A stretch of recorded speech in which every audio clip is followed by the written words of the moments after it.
ini di dalam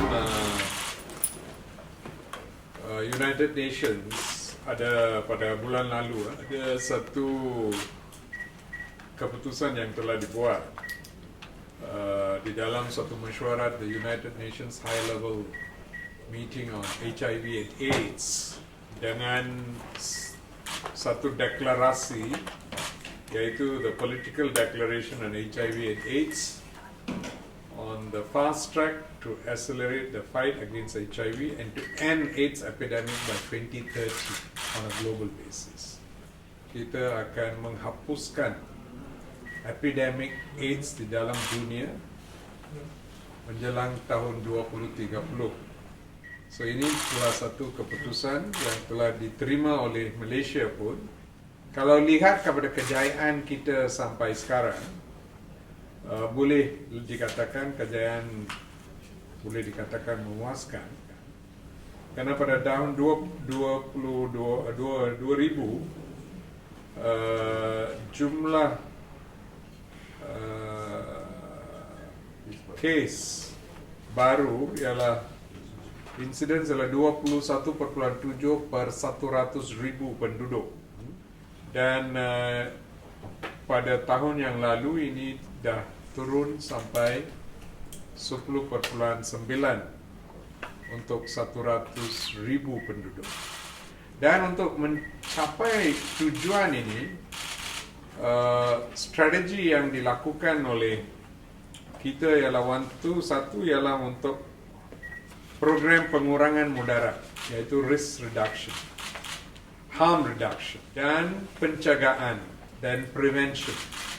Harm reduction dan prevention ini dituju kepada certain key populations, kumpulan-kumpulan berisiko tinggi. Mereka ialah, kumpulan nombor satu ialah penagih dadah yang menggunakan suntikan. Anggaran jumlah mereka yang masih gunakan ini di negara lebih kurang 170,000 orang. Kumpulan nombor dua ialah pekerja seks wanita, lebih kurang 40,000 orang. Kumpulan nombor tiga ialah transgenders, 20,000 orang. Dan kumpulan empat ialah mereka yang berhubungan seks lelaki dan lelaki. Anggaran kita lebih kurang 170,000 orang. So, untuk bantu di dalam proses ini, satu, di kementerian secara sendiri menyediakan kemudahan untuk membuat saringan dan HIV screening di semua klinik kesihatan di dalam negara dan di dalam hospital, dan baru-baru kita telah memperluaskan itu to klinik satu Malaysia also. And kita ada rancangan untuk membuat saringan di peringkat community, di mana saringan boleh dibuat oleh community dan boleh dibuat oleh NGO yang telah dilatih oleh Kementerian Kesihatan. Nombor dua, selepas mereka dibuat saring, of course ada counselling dan nasihat dan sebagainya. Nombor tiga adalah untuk memastikan mereka yang sudah ditetapkan dan yang memerlukan rawatan mengikut apa yang ketetapan yang telah ditetapkan oleh Kementerian, mereka diberi ubat antiretroviral treatment. Ini pun dibekalkan oleh kerajaan. Lagi satu ialah kerjasama yang kuat dengan NGO, khasnya Malaysian Aid Council yang menjadi the NGO payung kepada NGO yang lain, dan mereka they do a lot of work, particularly in harm reduction work. They do a lot of work. Mereka go direct to the ground. Mereka deal with these groups which I'm saying secara langsung. They do distribute syringes to drug addicts dan sebagainya. Dan the government supports them on a yearly basis. We give them budget to these NGOs so they do this work. Untuk pastikan we will achieve the target of eliminating AIDS by 2030 in this country, in line with the United Nations Declaration. Okay, so now that has become a problem, what we call heterosexual spread. That means spread between men to women. How that happens is through female sex workers and then then these people get it, then they spread to their wives. So and that is our biggest cause now. We used to be drug addicts. Now drug addicts, we have managed to control it well, but this heterosexual spread, that's between male to female spread, is high, and this comes through mainly those people who visit female sex workers either locally or overseas, and unfortunately through unprotected sex they've contracted the disease, they come back here, then the wives or girlfriends or whoever it is, they get it, and then that becomes a potential for spreading to others. Datuk Seri, yang melalui heterosexual tu berapa persen dah disumbangkan ni?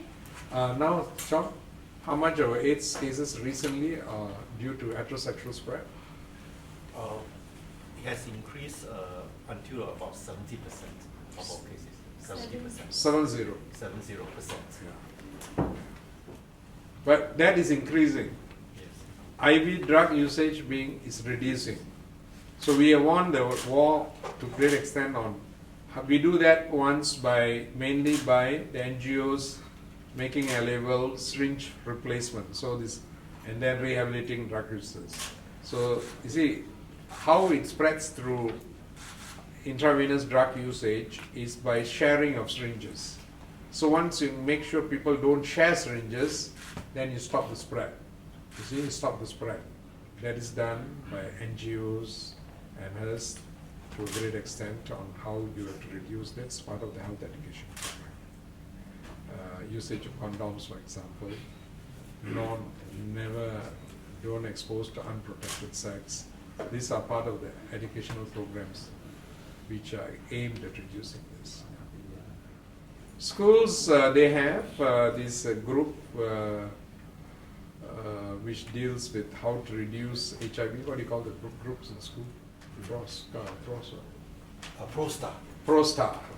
These are school-based groups who actually work with the organizations on educating the school kids on the risks of AIDS, HIV, and how it actually spreads.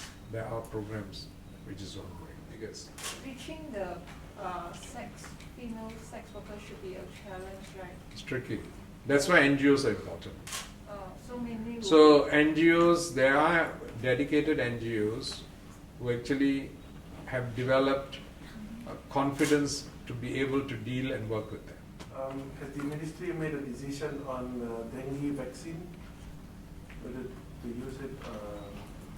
I understand you were doing a study about how is it implemented. No, we were waiting for the decisions from WHO. They have come with the initial statement, which is with a lot of cautions. So the more complete one will come end of July. We recognize that the vaccine does some good. We also are concerned of some potential problems with the vaccine, and there are some unanswered questions about the vaccine. It will be difficult for us to make a decision on whether we want to use it on a nationwide basis or not. That's true. Different issues. Agency Anti-Data Kebangsaan offered a PC yesterday regarding the daun ketum was made as a snack. So what's the MOH response?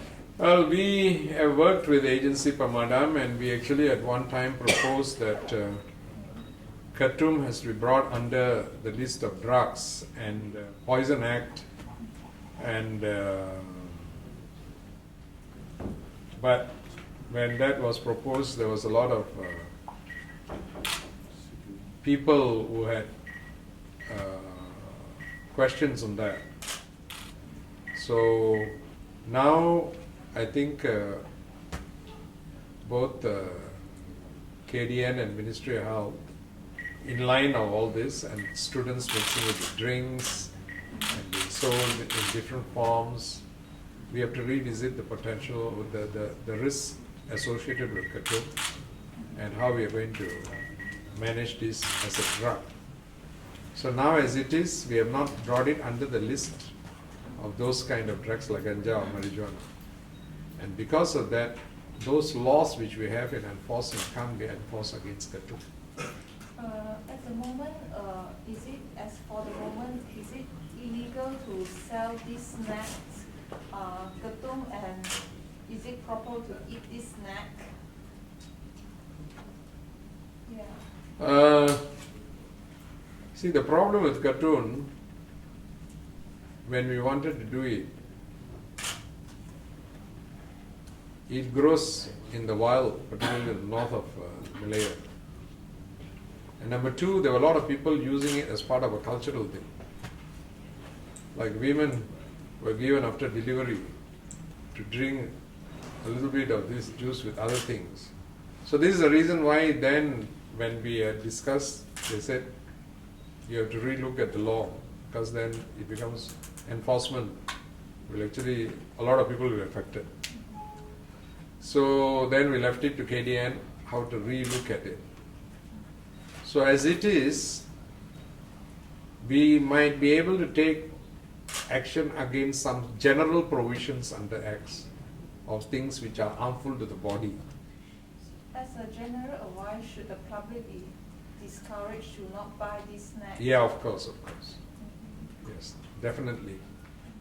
The side effect, major side effect came from some. Mainly it's a hallucinogenic drug. So one is hallucinogenic, then it works on your mental state. That's that is similar to what we have for ganja. But I'm told when they mix with certain other things, then the effects can be double or triple and can have greater potential harmful effects. Sorry, Dr. Sri, just one last question. Is it possible to ask if there's been any progress since the announcement against the Kenjo water advertisements? Yeah, the first is the licensing. If you want to sell water, there must be a license. Second is the claims, the abuse claims, health claims, etc. So, and recently there's actually a publication saying that applying water has actually no effect into the body because your body will neutralize whatever you take. They're applying it. But the action being taken, is it? Action is under the Food Act, Safety Act, has been quoted in the Facebook. Okay, but it will be against, it's not just specifically just the sellers, you know, All whoever does advertising. bottled water need to be licensed. About the water bird in Pantai hospitals, it's been going around certain groups on Facebook that Pantai Kuala Lumpur is saying there's a directive from the ministry saying that no more water bird. Is this true? Is there such a directive? Well, this is a trend which has been going in some places. We of course told that individual shop houses or being done in houses is something which we don't want to encourage because there are risks involved in it. I think for water birding there's no evidence to say that it's safe, right, and it can be controlled in this country. So we have to come up with some guidelines before it can be allowed to be practiced in this country. Internationally, I think there's certain concerns about water birding. So why the directive only given to the hospital, not for the rest? Because they were the ones that applied to use it. So we now, if others are doing it, then we have to inform them that it's not allowed in this country until guidelines are produced. So But if a baby is born and the baby dies or gets suffocated and the midwife doesn't know how to deal with water birthing, who's going to be responsible? But was there a particular incident or something that spurred the... But sometimes you don't have to wait for an incident to do something. You want a death to occur before you do it? No. No, because Pantai Hospital has said that they have been doing this for nearly 10 years. Yes, but once something happens, it's not a regulated condition, then we have to do the regulations to ensure patient safety. Right? So that is our policy. Just because something has been happening without an incident occurring doesn't mean you condone it. Yeah? So our experts have actually sat down and had discussions on this, and it is the consensus of the obstetrician and gynecologists in the Ministry of Health who feel that we should not allow water birthing until there's more evidence and guidelines to ensure that the people involved in water birthing are adequately trained.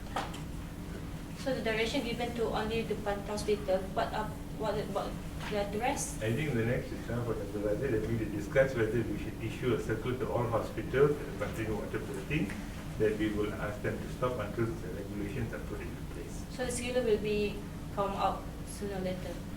In due course, Kementerian Kesihatan akan membuat sebarang tinjauan di lokasi seperti KFC, Ayam dan McDonald's serta rangkaian makanan sejuk beku berikutan kes bronkitis ayam baru-baru ini. Daripada maklumat yang saya dapat daripada Jabatan Veterinary, jumlah kes itu yang telah diwar-warkan bukan sebegitu banyak seperti yang telah diumumkan. Dan ia bukan punca peningkatan harga ayam baru-baru ini. So there is a disconnect between that. Walaupun ada kes-kes di dalam Selangor, I'm told, which have this problem. Diseases of animals is the veterinary department's responsibility. Is the veterinary department's responsibility. But our responsibility is safety of food for human consumption. So daripada sudut itu, we do periodic checks on all food which is supplied in the entire chain, whether it's safe for human consumption, right? So whether it's contaminated with bacteria like E. coli and Salmonella, which can actually lead to human disease. So that process is a continuous process which we'll do and which we are doing, and we will continue to monitor. But in the management of diseases, on providing advice on diseases of animals, it is the area of the veterinary department, and we work together with them in terms of epidemics and outbreak to make sure that epidemic is contained in a way that it doesn't come into the humans and endanger human life. Okay?